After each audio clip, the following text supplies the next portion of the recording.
was about 30 years ago. Billy was hiding out in an abandoned farm near Stinking Springs. I threw in with the kid because the man I had sworn vengeance on was riding with Billy's enemies. But before I tell you why I want that son-of-a-bitch dead, let me tell you what happened that day. I was heading back to the hideout when suddenly I had this funny feeling. Is he with us? Funny? No, Steve. The other kind of funny. Was it Pat Garrett's posse? Oh, yeah. I heard the shots and I knew I had to move fast. Garrett and his army of deputies had surrounded the entire homestead. I decided to help Billy and the boys out of it. So that's just what I did. Still, one of them reached the water tower. Not a bad idea. It would be a turkey shoot from up there. Garrett's men were running around like a bunch of chickens with their heads cut off. Luckily, these shooters Garrett hired were the sharpest tools in the shed. Then, I heard a friendly voice yelling at me from the window. I cut their numbers in half. But that just made the ones that were left twice as mad. Back door! We'll cover you! Truth be told, things weren't much better behind the house. It was a bit of a slog, but I finally fought my way around the back of the house. And like that, I was inside. None the worse for wear.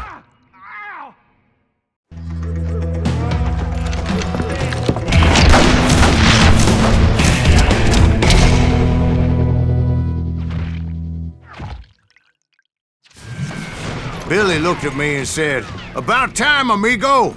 Grab a gun and get to the window!" Wait, so you were friends with Billy the Kid? Yeah, sort of. Anyway, we were surrounded by dozens of deputized shooters who wanted to do us harm.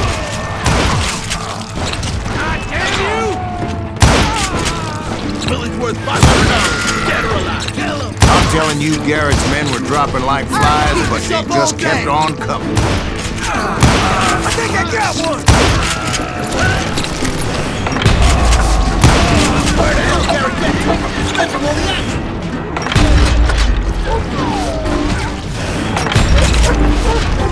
That's when Charlie got hit. "They're catching us in a crossfire!" shouted Billy. "Get to the other side!"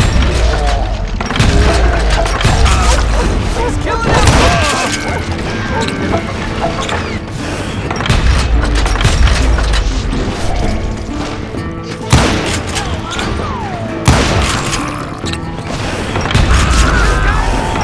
I don't know how many of those cocksuckers I personally put down, but it was pretty clear, even to Billy, that maybe discretion was the better part of valor. What's that mean? It means that it was time to run. They got a Gatlin, Billy shouted. Those poor sons "Get of the bitches horses are and bring them done round back. I'll draw their attention." He directed that order at me, and I thought, why the hell do I have to? Many would have fled. But I had that false sense of invincibility that many young men have. Like Jack here. What are you saying, old man? He's joshing. Yeah, he better be. Mr. Graves, please continue. Please, call me Silas, ma'am. Now, where was I? You were heading for the barn. And that's when I met Sheriff Pat Garrett. I read that you went toe-to-toe with him, sir. That backstabbing bastard with that tacked-on tin star.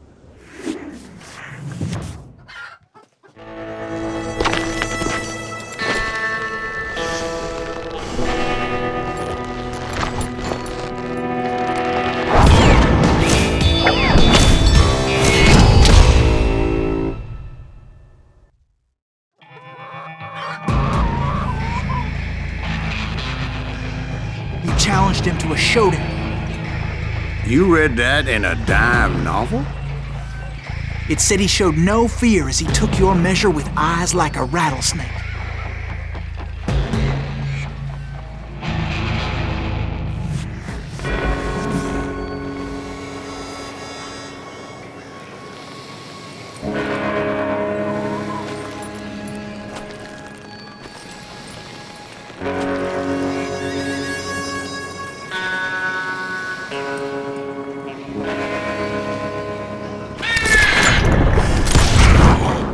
you killed him.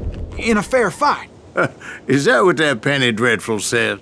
No, boy. That ain't what I meant when I said I met Pat Garrett. So let me start again. I finally reached those damn stables. I stepped inside, and...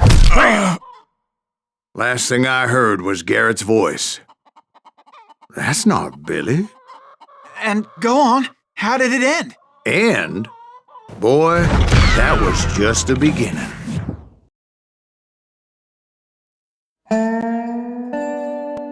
So what happened?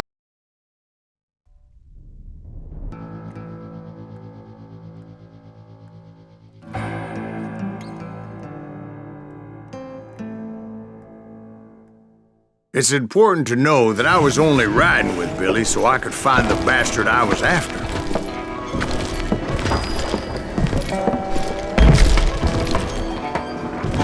He was with John Kinney's gang, and they were sworn enemies of Billy's regulators. Why were you after him? I owed that son of a bitch a bullet for what he had done to me and mine. Instead, all I got for myself was a goddamn death sentence. Luckily, it was right around then that I heard Billy make his move.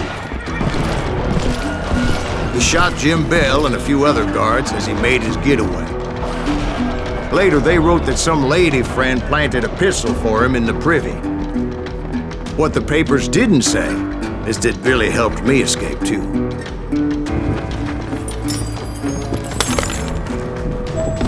My first order of business was finding a firearm. Luckily, I located Deputy Bob Ollinger's mean-ass shotgun.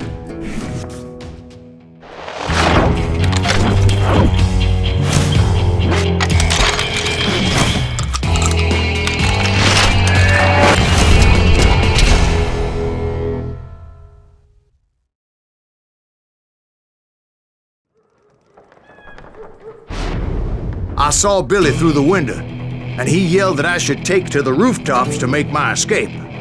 So I did. Anybody see Billy? Hell yeah! That scatter gun was like a double-barreled howitzer. It could blow a man clear off his feet. You hardly had to aim the damn thing. Guards were everywhere looking for it. I had to jump from roof to roof like a damn alley cat. I followed the planks where I could, but some of that wood was slippery as hell. So that bastard you were after, what did he do? He did me and my family a grievous harm. But I knew if I was ever going to find him, I would need to get my ever-loving ass out of there. You! I tried to be stealthy and sneak my way past. But hell, if they weren't all waiting for me. Apparently, some of them thought I was Billy. See, me and the kid shared a certain similarity in build and color. I was just glad I had Deputy Bob's mean-ass shotgun.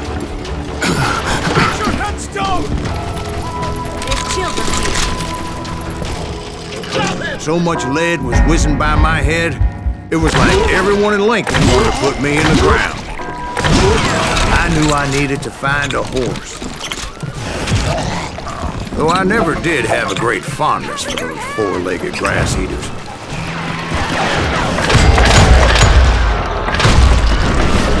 Well, where was the kid while you were busy getting shot at? Gone. And that's when it occurred to me why Billy set me free. Have you no respect for decency?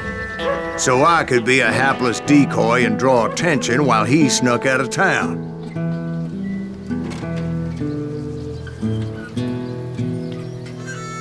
Get the women off the street! Arm yourselves! How the hell did he get away? Finally, I found what I was looking for. The stables on the edge of town. I guess Billy saved your ass, taking out Bob Ollinger the way he did. Billy didn't kill Bob. Well, sure he did. He dispatched him right after he shot Deputy Bell. No, sir. because Bob came right up behind me, angry as hell that Billy had lit out. "Hello, Bob," I said. "I think you better let me go." And he says, "I don't think so, boy. Not with my shotgun." So we stood there in the middle of the street, eyeball to eyeball. He intended to kill me, and I knew I had no choice but to defend myself.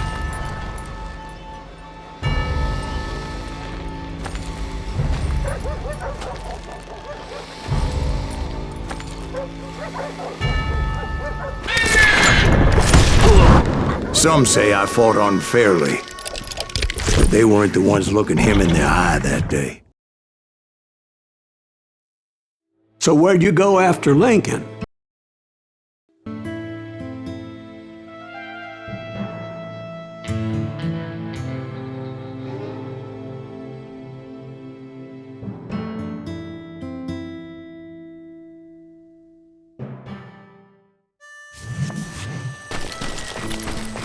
So was the bastard you were after now riding with the cowboys? Roscoe Bob Bryant was his name. Oh. But no, this time it was a different bastard I was after. The aforementioned Mr. Ringo. I came upon them robbing a stagecoach, which wasn't surprising, being they were such murderous thieves and bastards. The bandits wore red scarves, so I knew they worked for the old man. Over there! I did my best to help those poor passengers. Moments later, the attackers were dead. I checked the stagecoach to see how many passengers were still breathing. None. It was then I wondered if the rocks weren't hiding more bandits. Was that all of them? Or did I just hit the rear guard? I quickly got my answer. They attacked from on high like Apache's offense.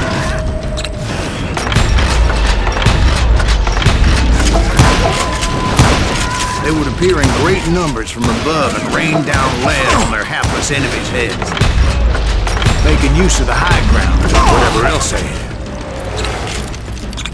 Yep, the Apaches always appeared out of nowhere, and there never seemed to be an end to it. Hold on. Were you attacked by Apaches? What happened to the cowboys? Did I say they were Apaches? I said Clanton's cowboys attacked me Apache style. I was in a pitched battle, but I was holding my own against an overwhelming enemy force. See, at the time, I was still pretty green, but often blunder into regrettable situations. But I just kept shooting at anything I could see up in those damn rocks. I didn't see Ringo, but I knew he was with the cowboys. He and Roscoe Bob had done me a dreadful wrong, and I was determined to have my revenge. But to get to Ringo, I knew I'd have to fight my way past these other assholes first. Unfortunately, I was running out of ammo. Another perfect example of my relative inexperience as a hunter of men.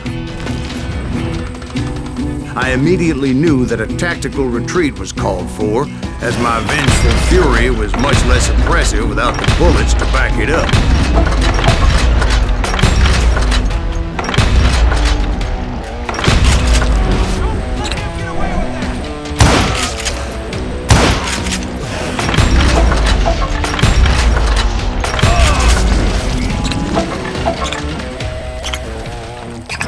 Finally, they managed to corner me.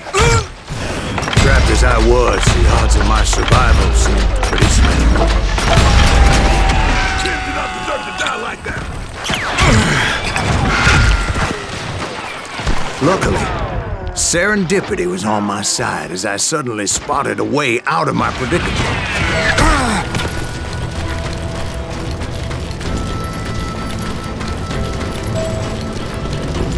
I ran ahead as if the devil himself was after me. Bullets were whizzing by my ears, but I wasn't about to roll over and die. I just kept running like there was no tomorrow. Because there wouldn't be if Clanton and his men caught up with me. As I was scurrying around those caves, I thought, what was I thinking? going up against a gang like this. Run to now.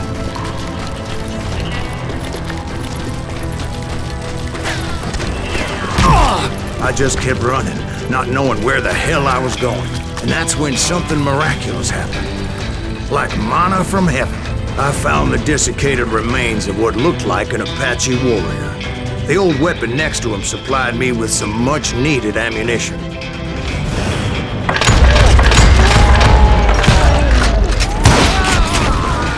Pat Masterson once told me it was more important to be lucky than good, and he would know. And imagine my surprise when I found a fistful of dynamite to go along with that. That stroke of good fortune evened the odds and bolstered my confidence. It was time to turn the tables. Time for the prey to become the predator. Time for the hunted to become the hunted. Time. All right, Jesus, we get it. They were right where you wanted them. That's right, Jack. It was finally time for that old man to pay for his sins.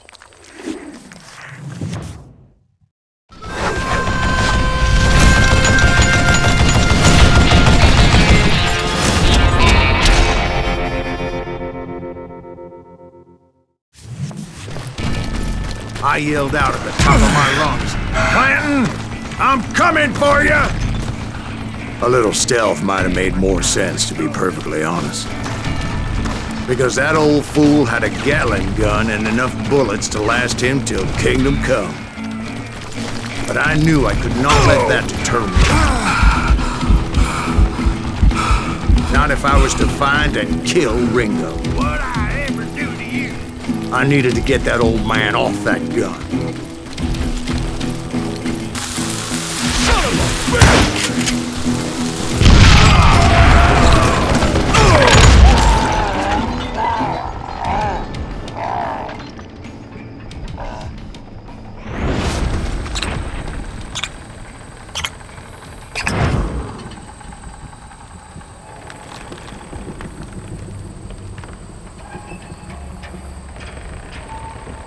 Most everyone thought it was the Ruales who had come up against him in Guadalupe Canyon, but it was just me. Apparently, one of the cowboys made it out of there alive, and told Ike and Billy Clanton that it wasn't a Mexican who took their father's life that day. They just assumed it was one of the Earps, and that little misunderstanding eventually led to that legendary gunfight at the OK Corral.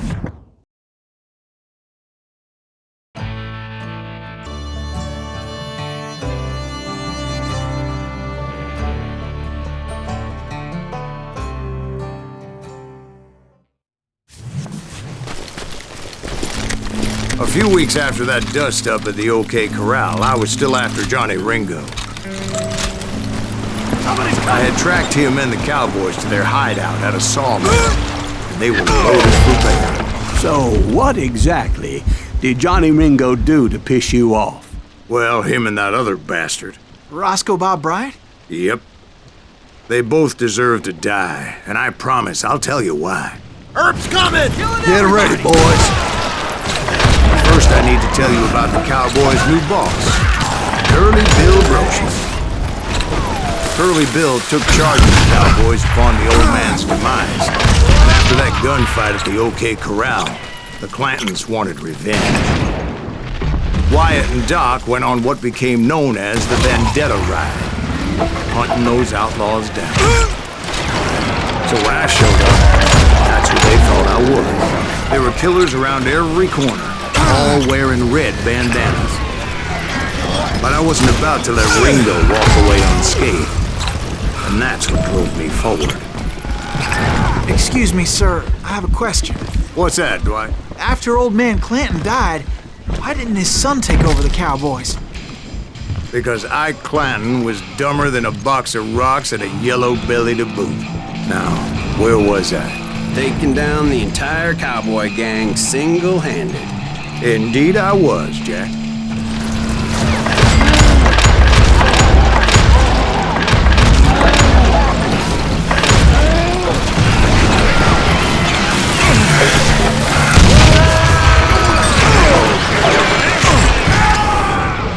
Carts everywhere, piles of lumber, and God knows what else for people to hide behind.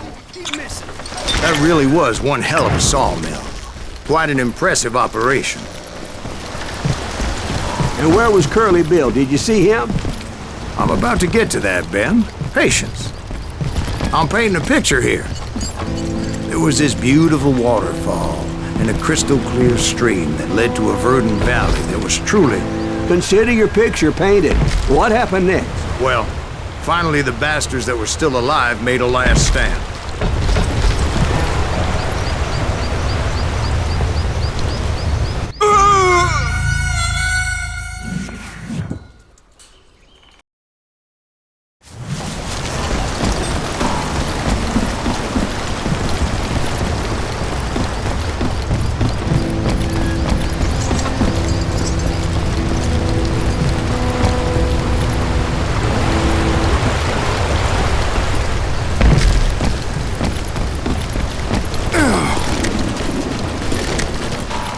Curly Bill, Johnny Ringo, and his compadres took off into the lumber yard, and I followed after.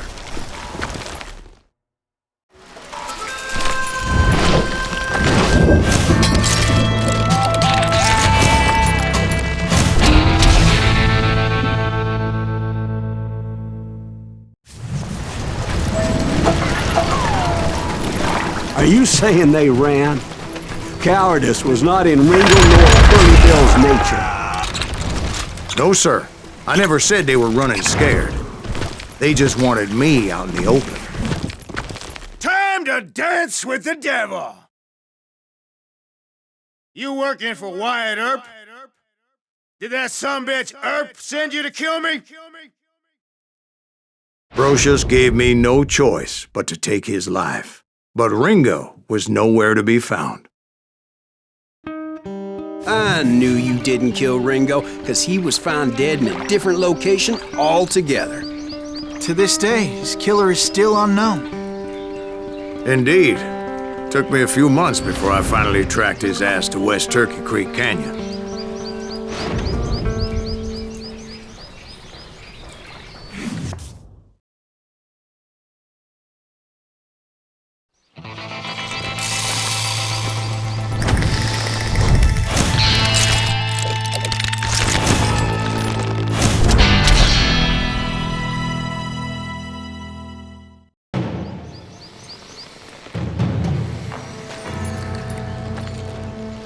That's incredible, sir.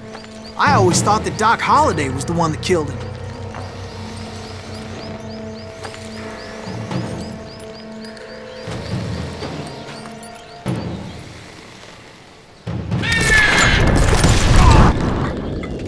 Sorry I had to ruin the legend for you, boy.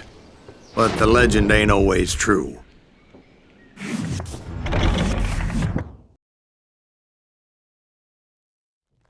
I was paid a healthy bounty for Ringo and Curly Bill, and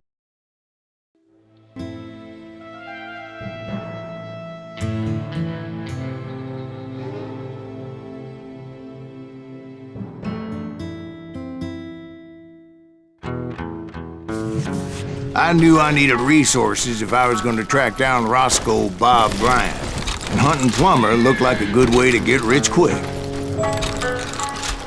As the local vigilantes exposed him as the leader of the bandits, and put a generous price on his head. It makes me nervous. Plummer rallied his gang to plunder one last gold mine before making their escape, and that's where I thought I'd find him. As my late father pointed out to me more than once, God made men, and Samuel Colt made them equal. I knew that dynamite wasn't mine, so I decided the right thing would be to return it. It was the biggest gold rush since Sutter's Mill in 40 years. Unfortunately, prospectors weren't the only ones drawn to those riches. There were thieves, killers, robbing travelers, and hijacking gold shipments. Like those that ran with Plummer. Some were just regular folks I knew from town, drawn by greed and easy pickings. Charlie Crow, the blacksmith. Plummer had a lot of men on his payroll. A hell of a lot. I thought I was some kind of hero. I finally made it past and headed on to meet my destiny. But first, I had something I needed to figure out. I had a few ideas on how to get into that mine, but once I made my decision, I knew there was no turning back. So my first thought was to enter the nearest mine portal. I saw an entrance. Made sense. It was the quickest way in, but that also made it more dangerous. Besides, once you enter a mine like that, it's easy to get all turned around. Some of those shafts could be as deep as hell. Quick reflexes often make up for a lack of common sense. Luckily, I was never one to be easily bushwhacked. I would just need to be careful not to blow myself in the head.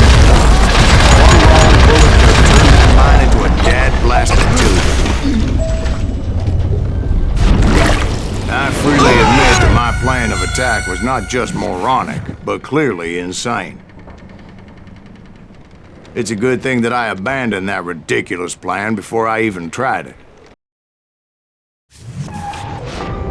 Instead, I spotted a ladder, a way into the mine from the opposite side.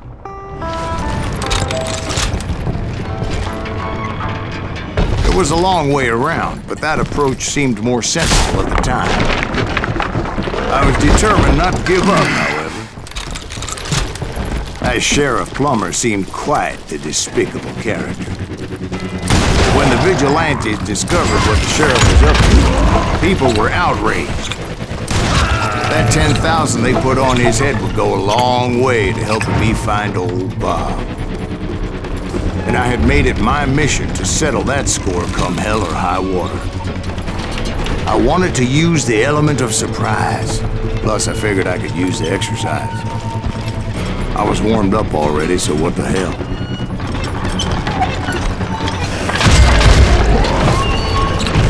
Plummer was a mad dog killer, and the people of Nevada City deserved better. Nevada City? Well, I thought Plummer met his maker in Bannock, Montana. Right, well, he was the sheriff of both places at one time or another, but that's neither here nor there. The point was, taking him down would save a lot of lives, including my own.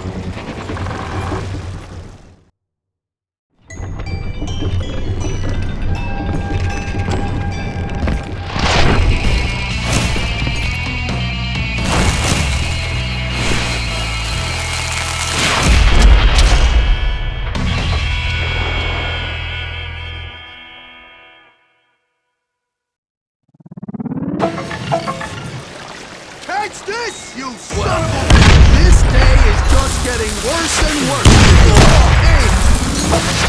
Henry Plummer was clearly unhinged, and I could see right away that this was going to take some doing.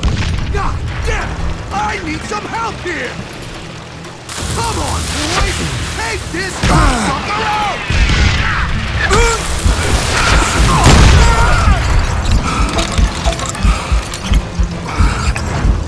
That's right! Run!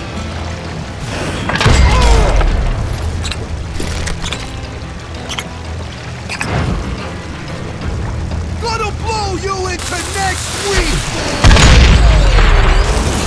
I got a lot more dynamite than you! I can shoot too! What the heck just happened? So that's how Henry Plummer died. Him and his crew were worth their weight in gold. And now, I was officially... So, did you finally go after...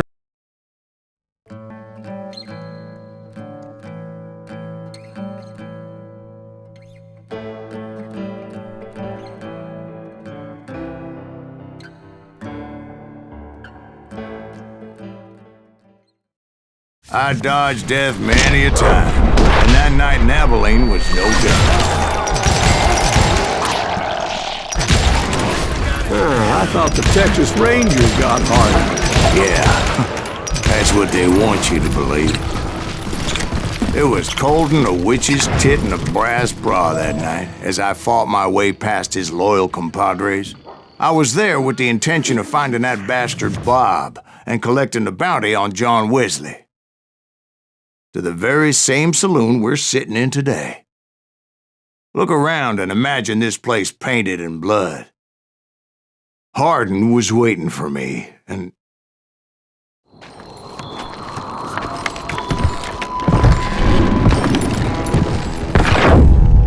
Wait, I'm jumping the gun here. Let me back up and give you some background on this sumbitch. He deserves that much. Don't you think so, Ben? John Wesley Hardin was a killer. By the end, he confessed to taking the lives of 42 men. He was a bona fide folk hero by then, and had amassed a gang of armed miscreants and other assorted thugs. He and his men set up camp outside of town, and I was hoping Bob was among them. Shit. You're right, we gotta stay out here, keep a watch like this. Ain't nobody stupid enough to go after Hardin anyway. God damn it! Shoot that son of a bitch! Boys know we got another law, dog. I had to spill a lot of blood to find out Hardin wasn't in that camp. He was carousing in town with his closest friends. Hardin's boys apparently didn't want me to reach the Bull's Head. Some were hightailing it into town to inform their FA of my unwelcome presence. I wondered if Bob was among them. And I steeled myself for the fight ahead, for as good as I was, deep down I wondered if John Wesley wasn't just a little better. Before I could test my mettle against Hardin, however, I would first need to dispatch his cadre of hired killers. Most of these degenerates were beyond redemption, but John Wesley might have been a different story. I didn't learn until later that that night was in fact his birthday celebration. I think I already mentioned that I found Hardin in this very saloon. Suffice it to say, nobody there was happy to see me. I was disappointed that neither Bob nor John Wesley were among the dead. But that was short-lived, as a moment later I was facing down the fastest gun in the West.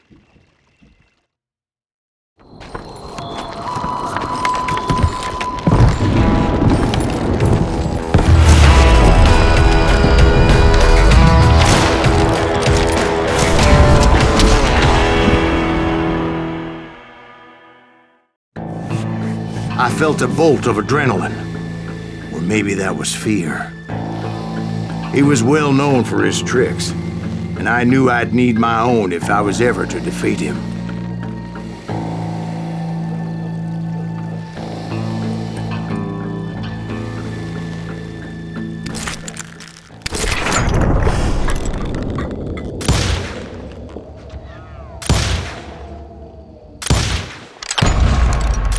That man was faster than greased lightning.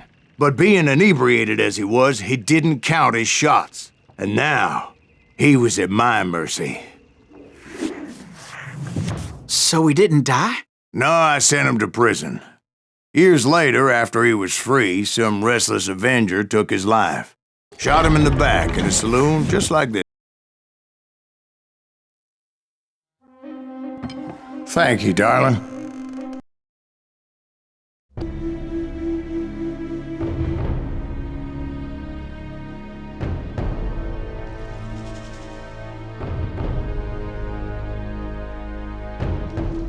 A bounty was put on Grey Wolf's head, and that's how I came to hunt him in the mountains. Mountains so high they tickled the nether regions of heaven.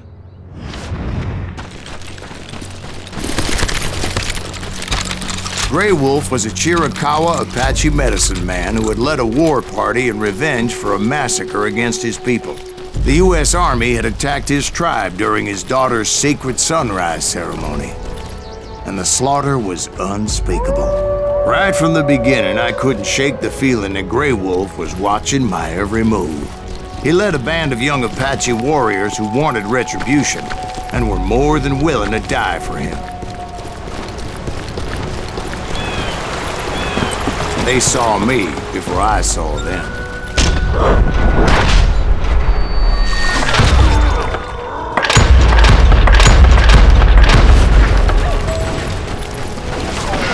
And it crossed my mind that maybe this wasn't such a good idea. And now that the shooting had started, there was no backing down.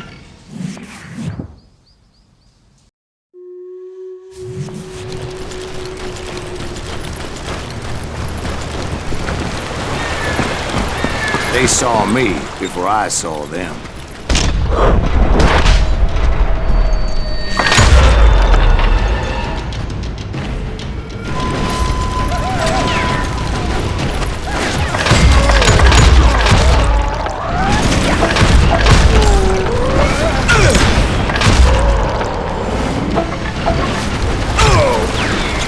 It was rugged country, the winter home of the Chiricahuas. And that's why they had retreated. I admit to having some regrets about going after them the way I did. But then again, I got a lot of them. Did you find Grey Wolf?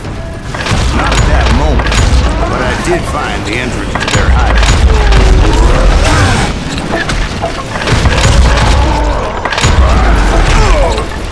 A deep crevice that led to a deeper cave. Don't tell me you went in there. Yeah, but it's not out of bravery so much as pure, angry cussedness. See, back then, I had a stubborn streak a mile wide, and I wasn't about to back down. So it was like pitch black in there? Actually, it was pretty well lit, as they had torches on the walls. So how big was this cave? Big as hell. Chiricahua had hid out there during the Indian Wars. They thought it was haunted with the ghosts of those murdered by the horse soldiers. The cave was haunted with dead Indian ghosts? To be honest, I was more concerned with the live ones than the living. How come you know so much about engines? A few years back, I was married to 2 Mescalero women. At the same time? Yeah, they were sisters. Polygyny is traditional among the Mescalero. So what happened? Oh, I had to get out of there. Those girls never shut up. I came upon this flooded grotto, and that's when I saw him. He came to me unarmed and unafraid. His voice echoed in the shadows. And I sensed he meant me no harm. You carry great darkness in your heart, and if you do not release it, it will claim your soul. The sound of his voice put some kind of ancient Indian spell on me.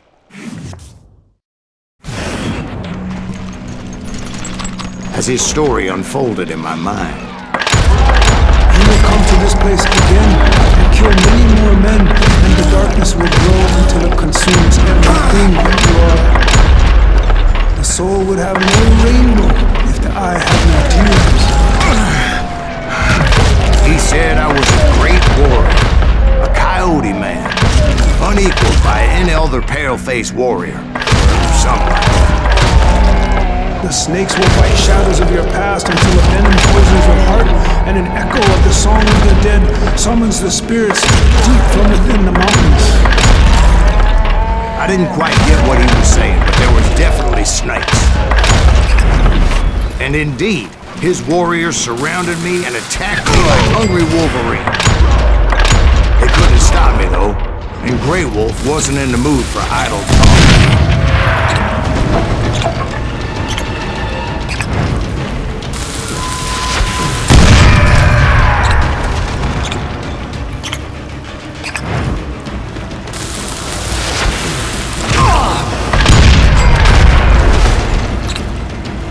I swear I couldn't see any way out of this trap.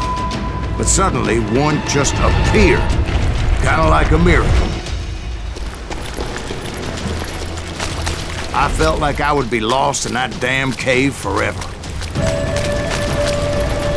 Finally, I found myself back outside, perched on the edge of a precipice overlooking a thundering whitewater river. To get where I was going required several leaps of faith, but no way in hell I was turning back. I chased after him, determined to make him explain the meaning of all that mumbo-jumbo. Mumbo-jumbo's right. Are you making this all up as you go? A few details may be fuzzy, brother, but I am relating exactly what happened. There were dozens of Apache warriors aiming at me from on high. Dozens? Well, maybe not dozens, but there was a lot of them. At least 3 of them. Well, more than that, little lady. I had a steep climb up creek ahead of me and scrambled up those rocks like a mountain goat. I was determined to locate Grey Wolf and find out exactly what the hell he was trying to tell me. And wouldn't you know it, that crafty son of a bitch led me right into a trap. What kind of trap? Well, son, there had to be at least 100 Apaches surrounding me. 100?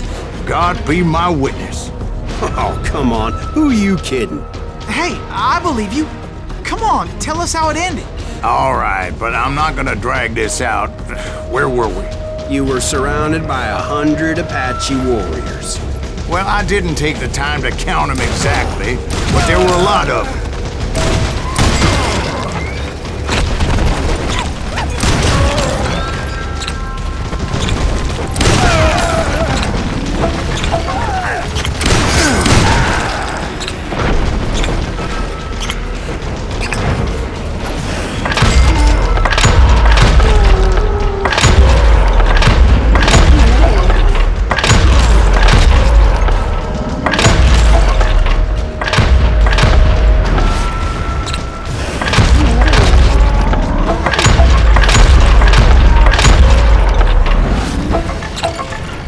And in the end, a path appeared before me that I had not seen before.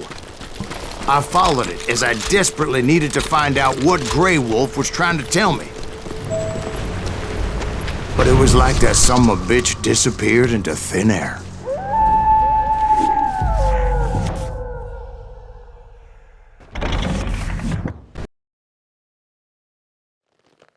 Thank you, darling. It's interesting how the truth can sometimes...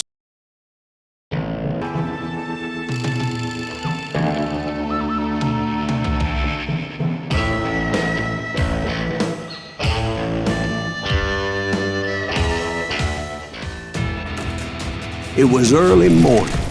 One of my friends was a local gunsmith, and he handed out firearms to anybody who'd take one. You see, the dogs got it in their heads to rob 2 banks at the same time. 2 banks on the same damn street. Well, the locals recognized the Daltons right off. Before they could get away, half the town took up arms to defend their property. The brothers paid dearly for their stupidity, but everybody knows they had it coming. There's more to it than that. I read all about that day, so I know for a fact that it went down very differently. First of all, it was high noon. A posse of U.S. deputy marshals were on the rooftop across the street. Get ready, boys. They're gonna make a move. The lawmen had been tracking the Daltons for months. Now they finally had them dead to rights. Among them was a bounty hunter feared by many a lawbreaker. The marshals tried to get the Daltons to surrender. They'll give up eventually. We just gotta wait to suck the bitches out. This bounty hunter knew that the brothers were far too proud to ever lay down their guns. He went in there alone to confront those criminals. One of the marshals shouted, "Where are you going? Are you crazy?" Hey, where do you think you're going, dumbass? That rifle's mine. He saw a way to get around to the back of the bank. Then he figured out how to hit the Daltons from a direction they weren't expecting. A moment later, he was climbing up a steep ladder, laughing at danger as he did. It was brave men like him who risked their lives to tame this wild country.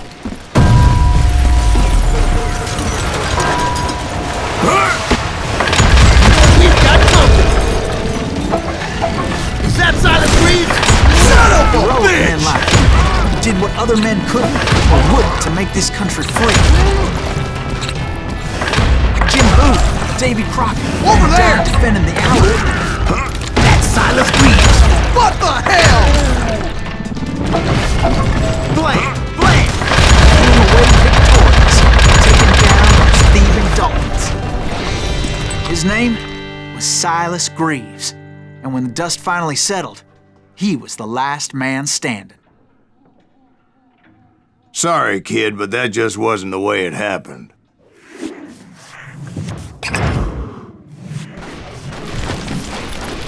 It was early evening, not high noon. The Daltons blew up a safe, and were all set to hightail it out of there. Those pathetic deputies surrounding the bank were dropping like flies. You or me?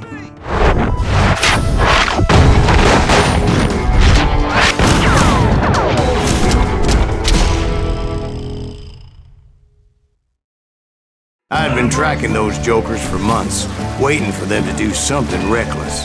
There he is. And finally, they did. Those stupid bastards decided to rob 2 banks at the same time in the same town where everybody knew them. They still had friends in common. We got us put some holes in them. And those friends came after me like a pack of wild dogs, tooth and nail. They were coming at me from all directions. Shoot them down! I caught sight of the Daltons running with the money and didn't want to lose them. Problem was, they knew the town better than I did. To top it off, I found myself in the middle of another shootout entirely. Did the Daltons hold up in somebody's house? No, it was the Smiths, I believe. They were cousins of the Daltons, and they were shooting at the Browns, who were shooting at the Daltons, which wasn't any surprise, because those 2 families have been feuding forever.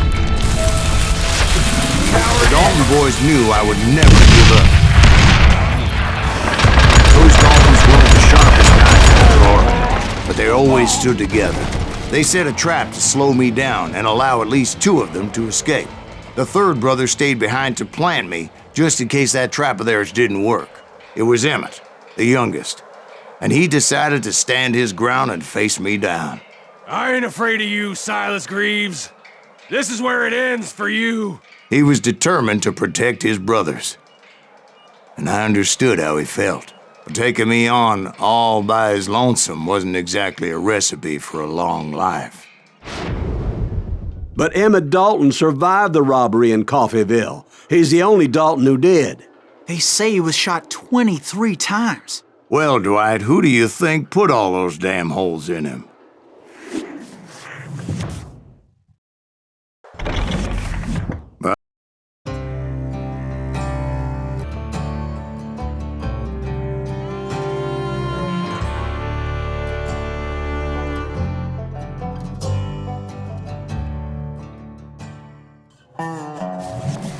We'll get those suckers. It took me a couple of days to track the Daltons down. They can't get away with this. And in that time, a whole posse of local vigilantes offered to lend a hand. We'll track them to the ends of the earth. They seemed as determined as me to find those outlaws. But as we headed into those swamps, it was like I had my own private army. There was no way those boys were getting away this time. It was early fall, right? Beautiful time of year. At least you had the weather on your side. Not by my recollection. It was damp and foggy as hell. It was tough to stay on a true course. So we kept an eye out for landmarks. It was autumn. The maple trees were in full color. Red as blood. Let them where they stand. Except for some sumbitches ahead of me wanted to do me harm. So I had to face them alone. I wondered why my compatriots didn't come running when they heard the shots. So did you find the Daltons? Not yet, but I did have the questionable pleasure of meeting a few of their friends. The boys had established quite a reputation by that time, so they attracted all manner of riffraff to their cause.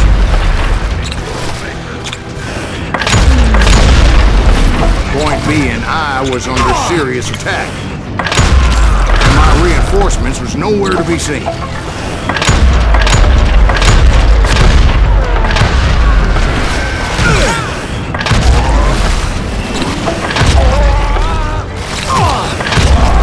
But luckily, a barn materialized as if right before my eyes. I scrambled up top to get a better view, but just ended up falling inside.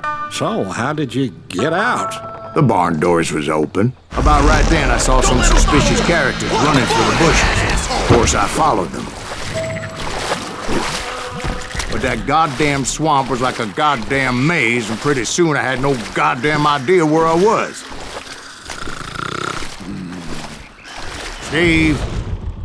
Steve! Huh? Oh, no, I'm listening. Indians surrounded me from all sides.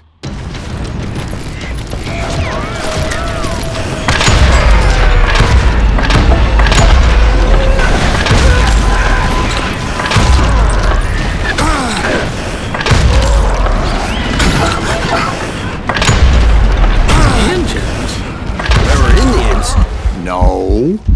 I just wanted to make sure Steve was paying attention. Now, where was I? You were following the Daltons through a swamp? That's right. See, Steve? Dwight's paying attention. No, I'm listening. I was just resting my eyes. Stop that, son bitch! So did you ever find the damn Daltons? Not yet. But I did find a few of their cousins. New Kansans breed like rabbits. More Smiths or Heimhoffers or who knows what. But hell, what's more important than family? I bet Ben knows what I'm talking about.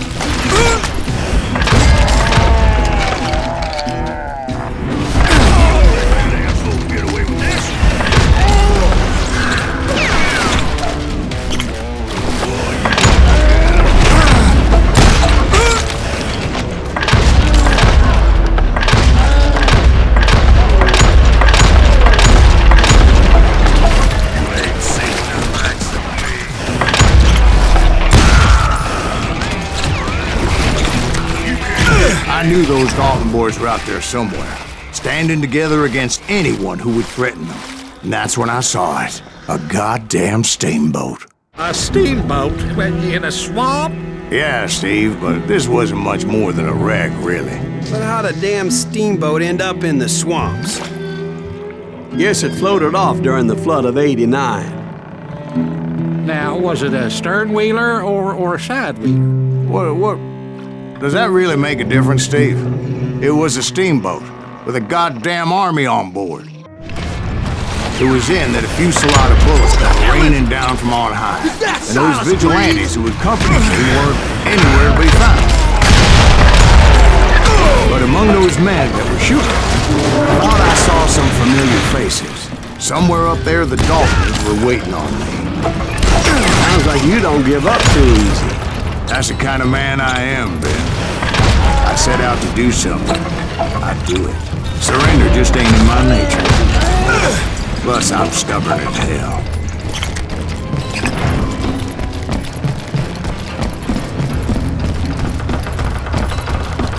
Right about then, much to my relief, the vigilantes finally arrived. Their leader motioned at a cabin in the middle of the top deck, pointing me directly at the Daltons. I finally had them, after months of dogged pursuit. But it turned out that they had me. Take him out! I'm sending you to hell!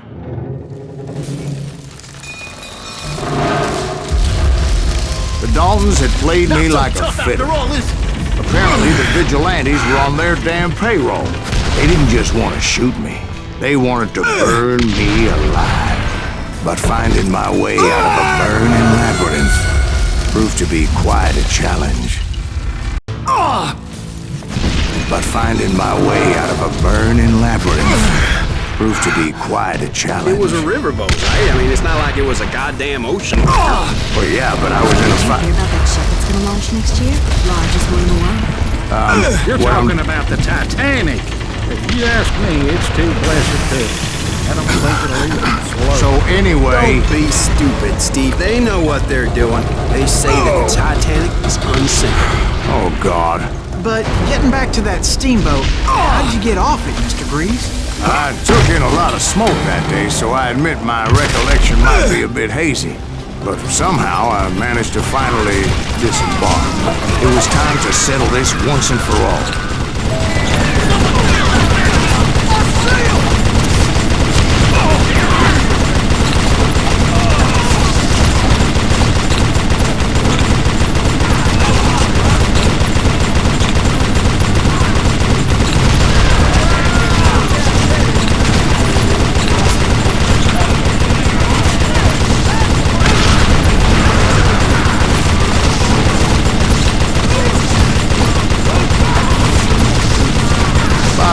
Weren't about to come at me one at a time.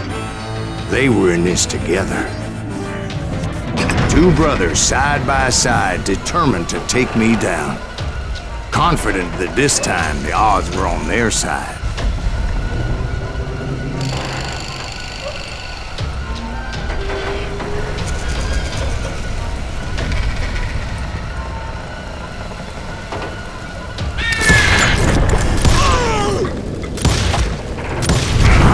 They got it wrong.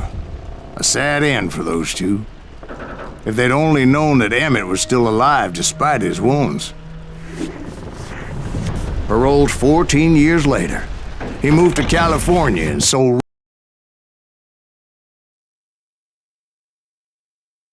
my own.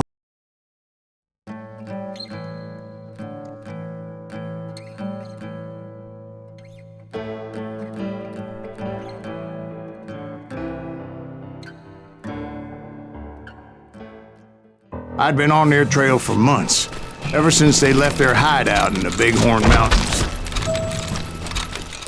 Led by Butch Cassidy, they were a loose association of outlaws who robbed banks and trains from Colorado to Montana. Among them was the Sundance Kid, and that murderous hombre I was tracking, Roscoe Bob Bryant. They blew the bridge with the intention of forcing the train to stop. I was determined to make that sumbitch Bob pay for what he did to my brothers.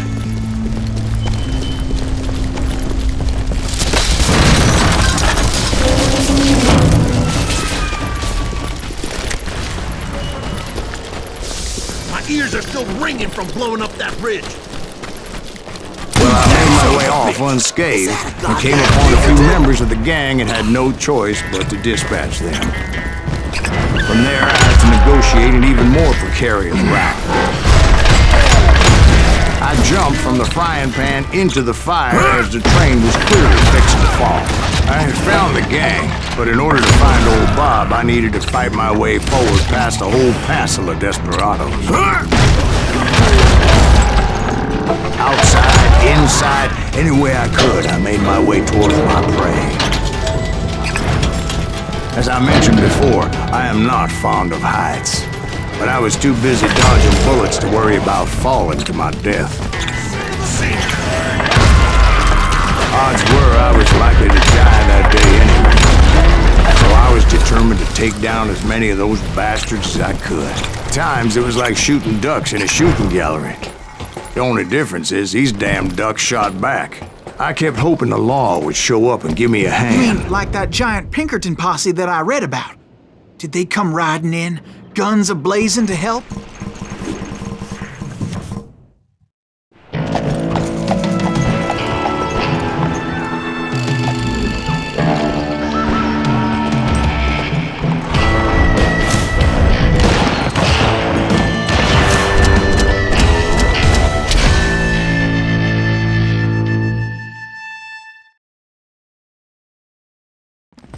Help?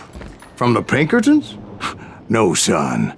I had to fight the wild bunch all by my lonesome, as usual. Who the hell is that?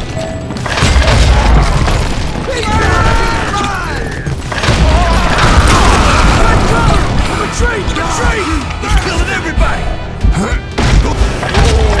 Kill us all! Run!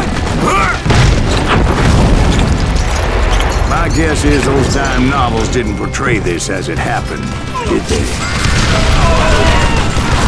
Only a few stragglers were left. I had to cut them down pronto if I was going to stay on old Bob's trail.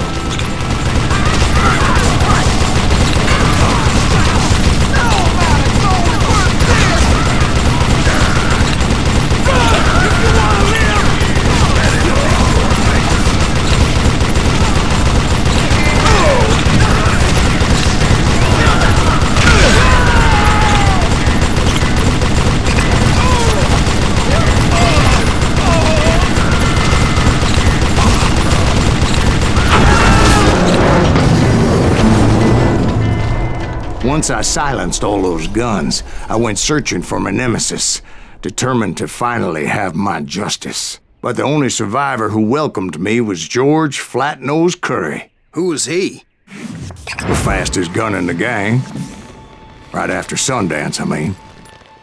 And Kid Curry, and maybe Elsie Lay. Though some folks might dispute that.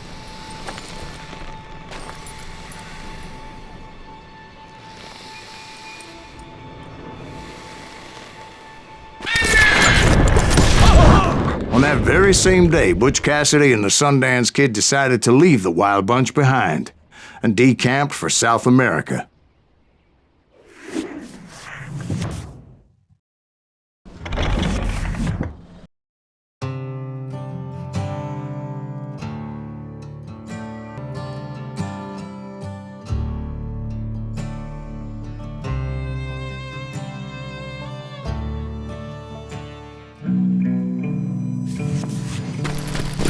I tried to find Bob Bryant, but it was as if he'd disappeared.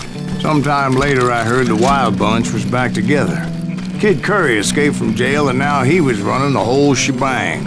So I took to their trail, as I was still in pursuit of my brother's killer and hoped that he was back with him. That Kid Curry's kinda crazy. Anyways, I tracked those boys to a camp right outside Parachute, Colorado. Being outnumbered, I didn't bother with a warning shot. I just started taking those bastards down.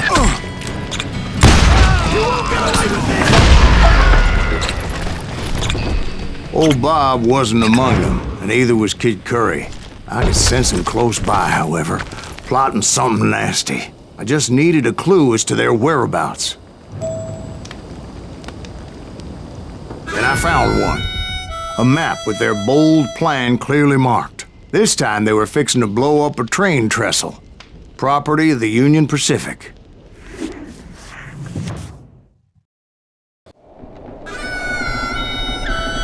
The plan clearly indicated how they were fixing to undermine several of the weakest wooden supports.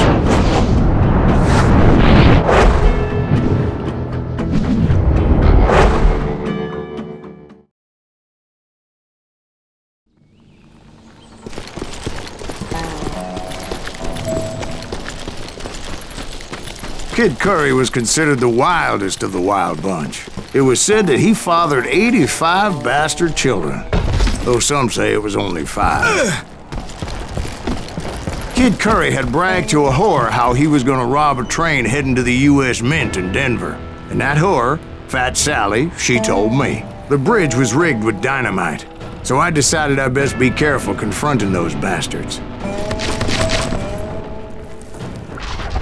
A moment later, I saw a ladder that somehow had escaped my attention. Don't you blow us up now. Don't worry, I know what...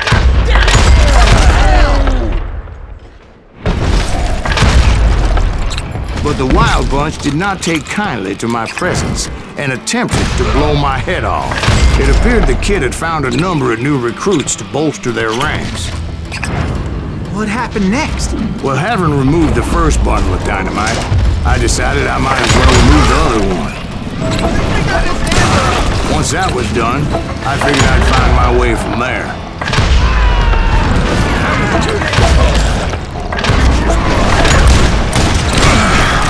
So, what happened then? Had to remove more of that damn dynamite. God damn you! It must have been terrifying trying to make your way across. I was sweating it a bit, but then I noticed a footbridge tied up on high. so I shot the rope.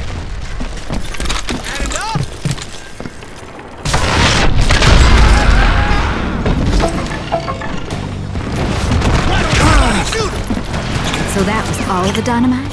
Funny you should mention that, darling. But actually, there was a fourth charge impeding my progress. Once I removed it, my path was pretty clear.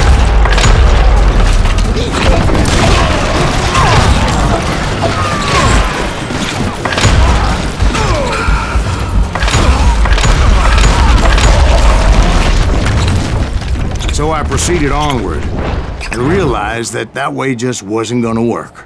I needed an alternate path forward. Luckily, I found a cave, and as I made my way back to the bridge, I saw something that concerned me. It was a long, burning fuse, and it was moving fast as hell. I had to catch it.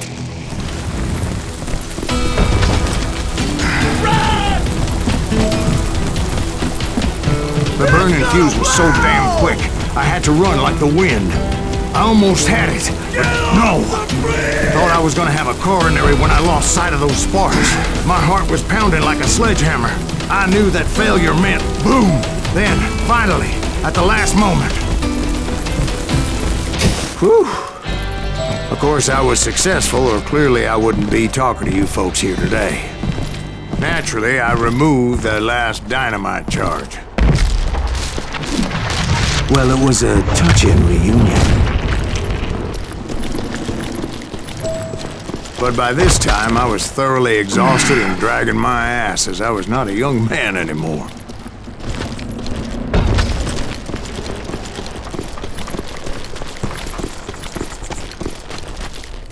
Kill that SOB! Finally, I found those boys, or more precisely, they found me. Just when I thought things couldn't get worse, Kid Curry opened up on me with a goddamn Gatling gun. It was hidden in this tunnel and pretty well shielded.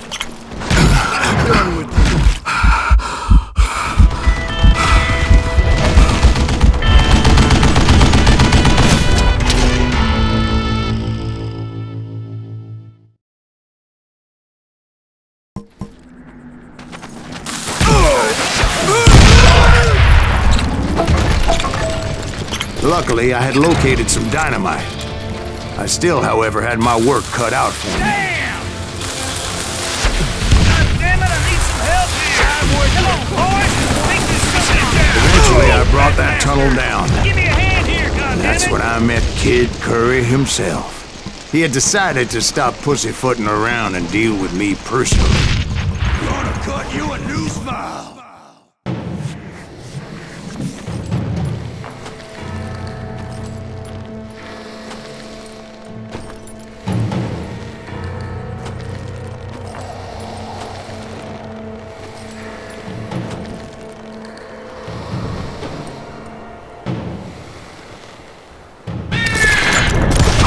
Fast as he was, I was just a bit faster. And as he lay wounded, I demanded to know the whereabouts of Roscoe Bob Bryant. He shouted at me, "Is that what this is about? Bob went with Butch and Sundance to South America. You ain't never finding him."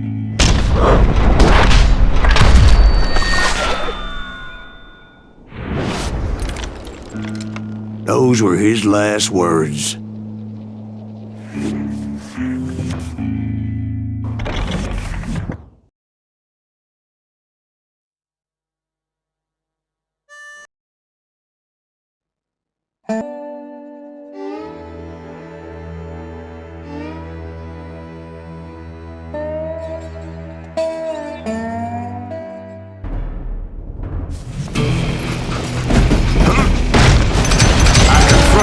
They were robbing a train.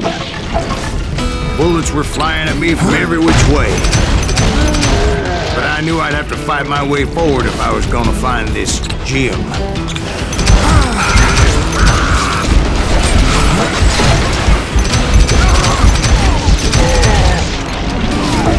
Now wait a second. How'd they stop this train in the first place? Well, the James boys were experts at this.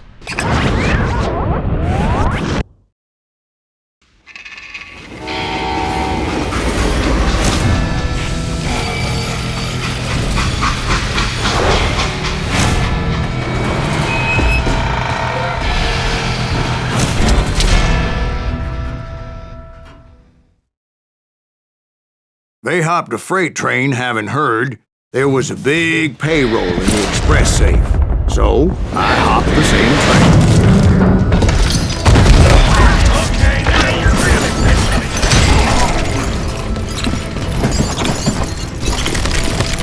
The James Younger gang was decimated after that little fiasco they had in Northfield, Minnesota. So Jesse needed more men and took on the killer I was after, along with a host of others. I was hoping to find my man and put a bullet in his head. Climbing around that train, I must have swallowed 100 damn bugs before I reached James that. Younger gang pulled the first train robbery west of the Mississippi. Sounds like you hold them in high regard. Everyone knows they were the most famous outlaw gang ever. And you took them all on by your lonesome. Again, I'm finding this all a little hard to swallow, friend. Well, maybe you need to wash it down with some whiskey. By the way, did I mention that that train was flying down those tracks like a bat out of hell?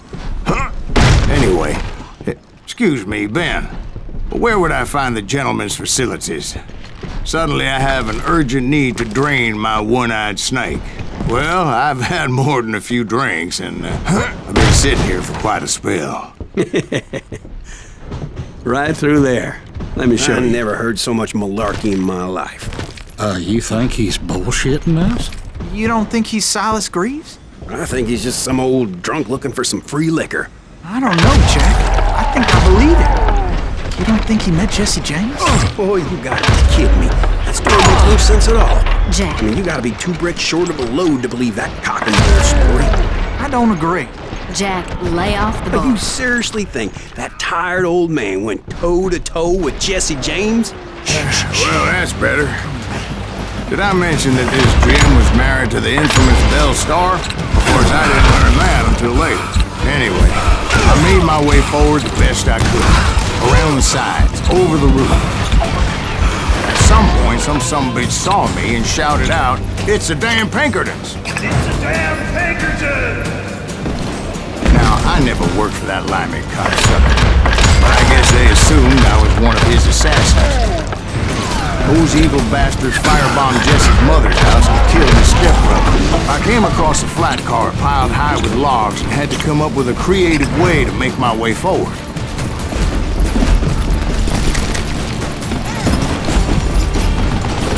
Right about then, I was attacked by some asshole on a Gatling gun. Yeah, seems like you run into a lot of them.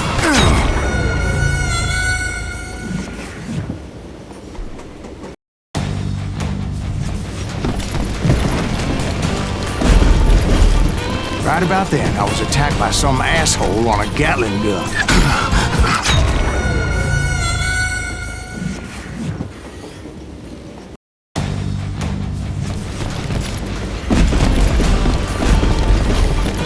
Right about then, I was attacked by some asshole on a Gatling gun. Yeah, seems like you run into a lot of them. Asshole? Gatling guns.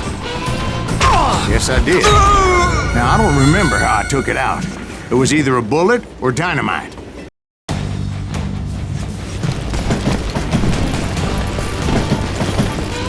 Right about then, I was attacked by some asshole on a Gatling gun. Yeah, seems like you run into a lot of them. Asshole? Gatling guns. Yes, I did. Now, I don't remember how I took it out. It was either a bullet or dynamite.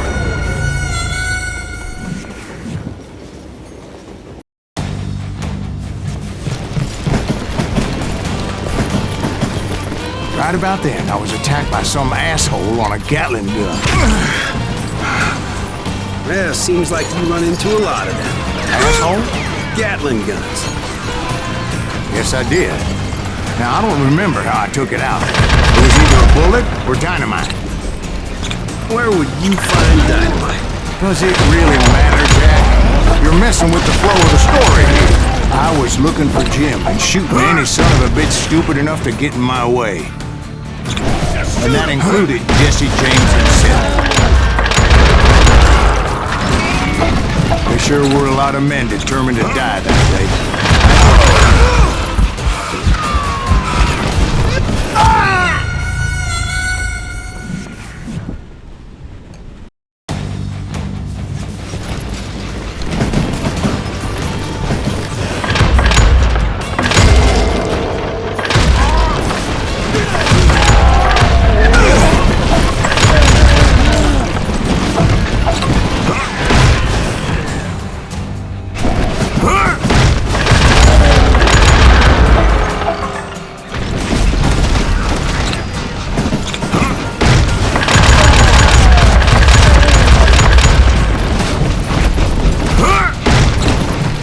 It was then that Jesse detached the express car from the rest of the damn train.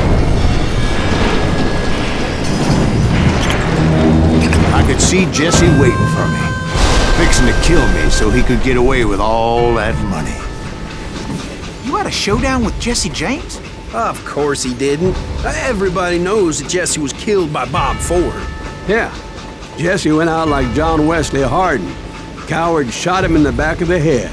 Guess it doesn't matter how far you run, does it, Ben? Your past always catches up with you.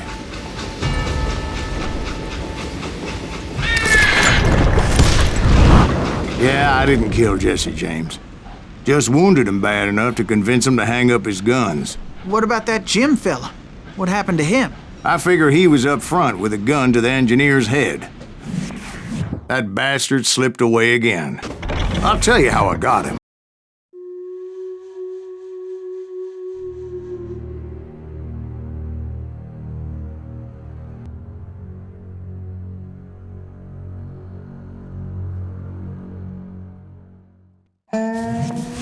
After my showdown with Jesse, I continued to track his brother, Frank, and that son of a bitch, Jim. I followed those bastards into the high mountains as they were going to ground. What mountains would that be? Somewhere in the Ozarks, I believe. The perfect place to hide out from the authorities. In fact, before I could find them, some Indians who fled the res and were hiding out from the military found me first. They probably thought I was a cavalry scout and didn't want me telling the military where they were. Indians? Yeah, they could have been Cheyenne, but there was all sorts of renegades roaming the landscape back then.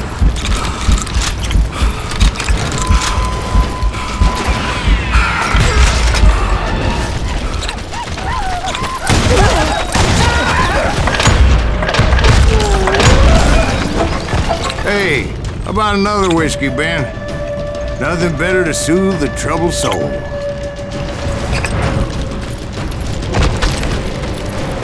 Now, where was I? Indians, right. I had more than my share of run-ins with the red man. Like that time... Did I tell you about Grey Wolf? Yes, sir. Of course I did. In fact, I can still remember that old medicine man's words to me. Jesus Christ, go back to that again. You carry great darkness in your heart. It will claim your soul. You will come to this place again and kill many more men, and the darkness will grow until it consumes everything you are.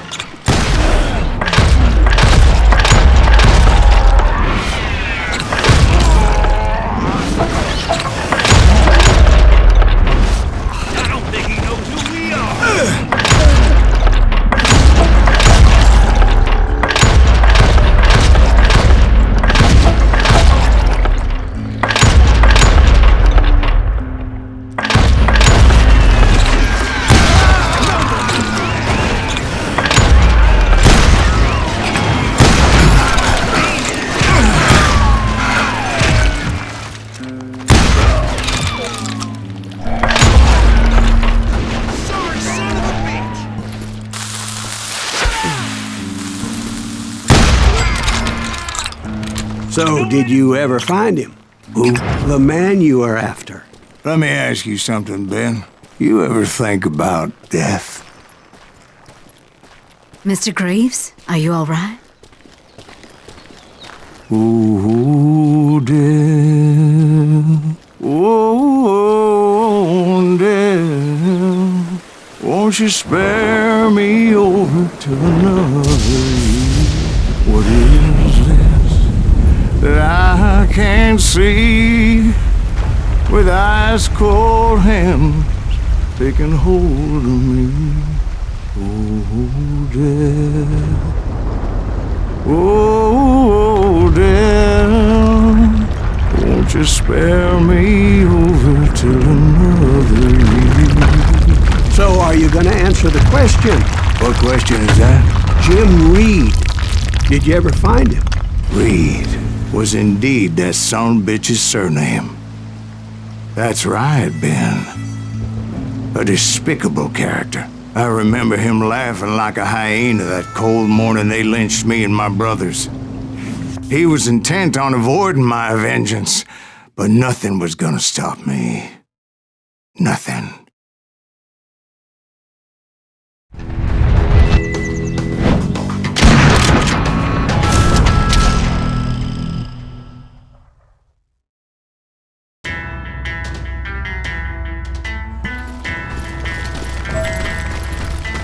I finally did track those outlaws down. They had long rifles with scopes and were well positioned to pick off any poor soul who came anywhere close.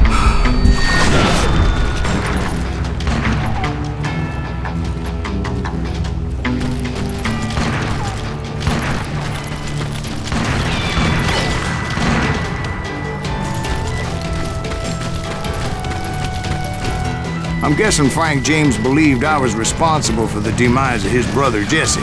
I couldn't really disagree with the man, as I thought Jesse was dead then as well. He backed off as I closed in on him, but he was still intent on killing me. And when I closed in on him again, he backed off again, looking for a better angle on me. Hell, I can't fault Frank for wanting his revenge, as I was there for the same damn reason myself. At this point, I'm guessing you think Silas Greaves is a worse murderer than Jim Reed ever was. No, sir. A man who spent half his life killing somebody's brothers, fathers, sons. I think you were just looking for justice, sir. Is that what I was looking for, Dwight? Is that what it was? Justice?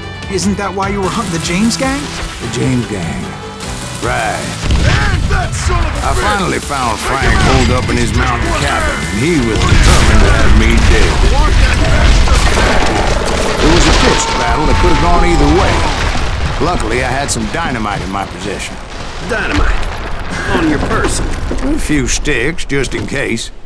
It's always good to be prepared. Right. I'm just laying out the facts as I remember them, Jack. And that old shack, well, it went tumbling right off that cliff. With Frank James still in it? Yes, sir. But Frank James is still alive, living in Missouri, showing folks around the family farm for 25 cents a tour. I didn't say he died in the fall, now did I?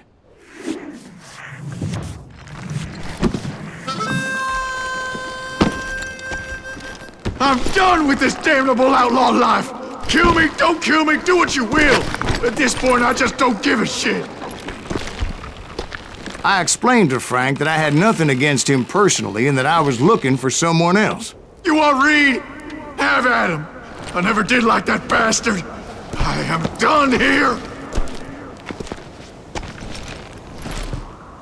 We parted in peace as Frank pointed out the path to my prey before making his way back down the hill.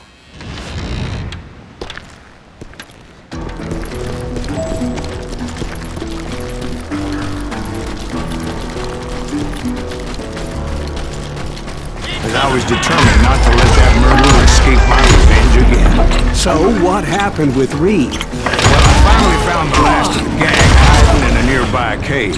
First, I had to dispatch the lookouts. But rather than wander in willy-nilly, I decided it would be better to smoke that sumbitch out.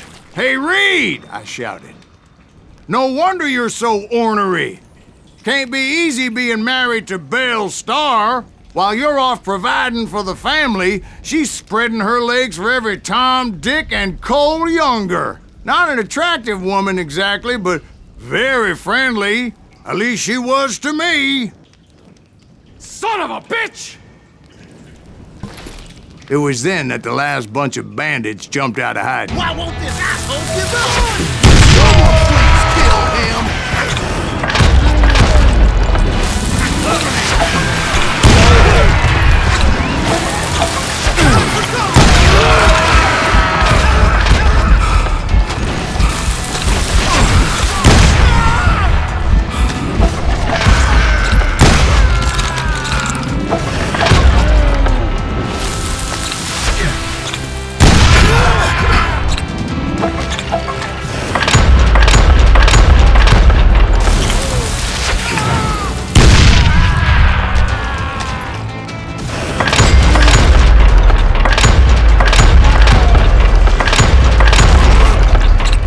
Eventually, it was just me and Reed. I had waited a long time to face him down, so I could repay him for what he did to my brothers.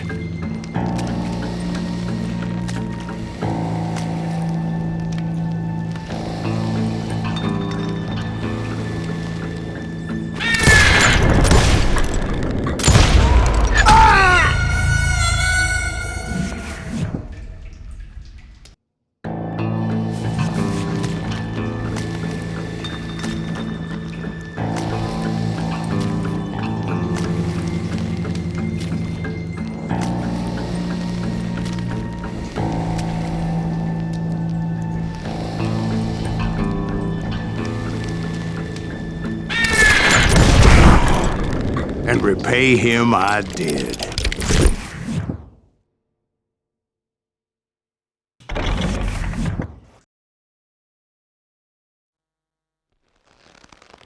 Well, I don't know about you, boy.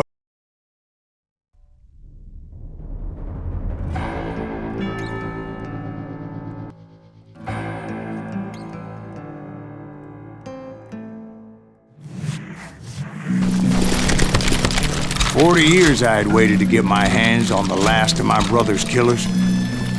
Not even an army of demons could have stopped me now.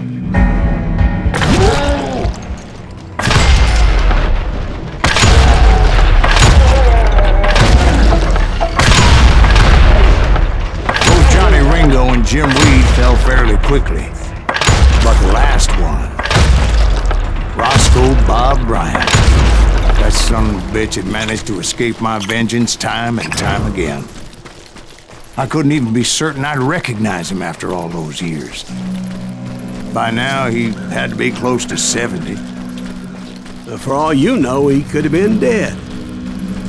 That thought had indeed crossed my mind, as did others. For instance, did my thirst for vengeance turn me into something worse than the man I was after? By this point in my storied career, I had killed more men than Bob Bryant ever had. Nothing could stop me from taking his life. I've been after that killer forever. From the time I rode with Billy the Kid. But that chapter of my story you already know. Chapter of that fairy tale, you mean? Suddenly, it was 1910. There I was, an old man roaming a ghost town dead almost 2 decades. But I wasn't about to call it quits, even though the ghosts of my dead brothers were begging me to end what I started so long ago. Mr. Greaves, are you all right? Would you like some more? The Wild Bunch knew I was. They were after a treasure they had hidden before they fled, buried in a grave at the dead of Maygo. I intended to fill that grave with Bob Bryant's corpse.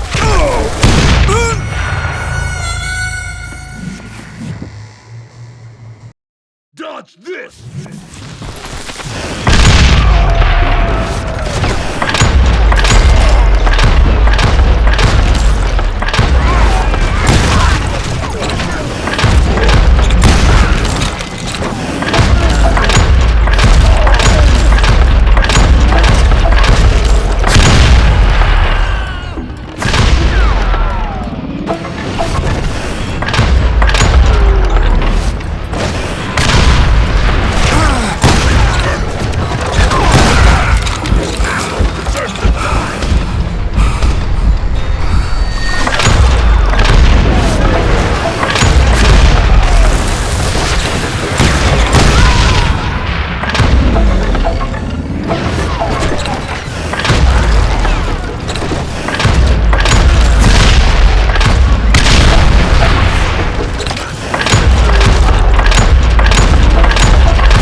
But you obviously prevailed since you're sitting here telling us the tale. Actually, in that moment, I did not prevail. So I suppose we're talking to a ghost. Funny you should put it like that, Jack.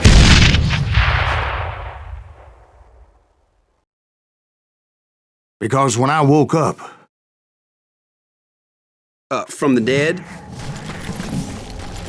There was silence all around me. I could swear to God I saw Billy then. Billy who? Billy, the kid. William Bonney. He was shooting at me from a rooftop. Here, and there, even over there. So I am right. You are touched in the head. Mr. Greaves, perhaps we should switch you to coffee? You see that old Indian again, too? No, but I did see Billy's killer, Patrick Floyd Garrett. He came at me, guns a-blazing. I knew that old war horse had died 2 years before. I wondered if maybe I was dead too and confronting the ghosts of my past. Perhaps all my sins were coming back to haunt me and drag me down to perdition. I saw Henry Plummer throw dynamite at me. And in the gates of the cemetery, I saw John Wesley Hardin, just like I remembered him. Robert Ollinger appeared with his terrible double-barrel shotgun. The ghost army was stopping me. My father-in-law got hit with a falling branch. He spent the rest of his life talking to dogs. Newman Hayes Clanton, William Brocious, John Peters Ringo, they all wanted me dead.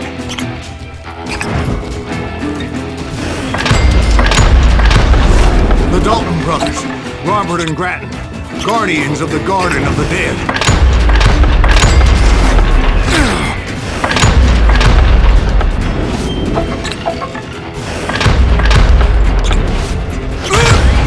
George Curry and Harvey Logan, alias Kid Curry, both thirsty for vengeance from the great beyond.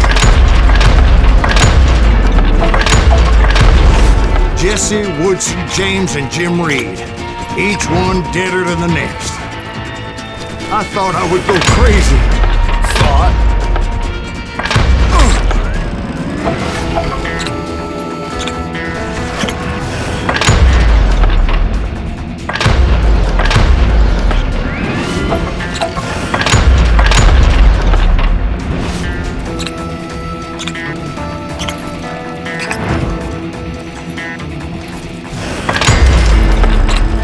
Finally, I saw Harry Alonzo Longabaugh. For Sunday. Like a gentleman leading his legion of the dead. You told us before you'd seen him alive. He was alive. Then I heard a voice call to me from afar. It was Robert Leroy Parker, a.k.a. Butch Cassidy, coming at me from out of the fog. Thanks for taking care of that bastard.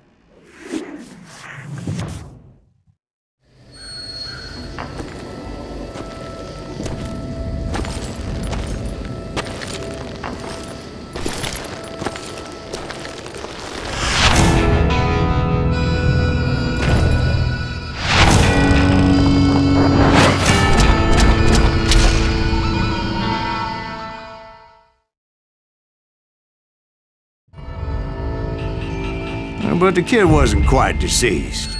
Not yet. Takes more than one little bullet to kill the likes of me, partner. Those two looked like they hadn't seen each other for quite a while. Clearly, they were no longer amigos. Shit. I was hoping I wouldn't have to kill you. You won't have to, Butch. I'm killing you first. I asked him about Bob Bryant, but they were too busy with their own heated conversation. Let me get this shit straight. You want my money and the love of my life? You frittered it all away, Butch. Edda's mine. And so is that damn money. I didn't want to shoot anybody until I had an answer to my question, but those boys didn't give me much of a choice.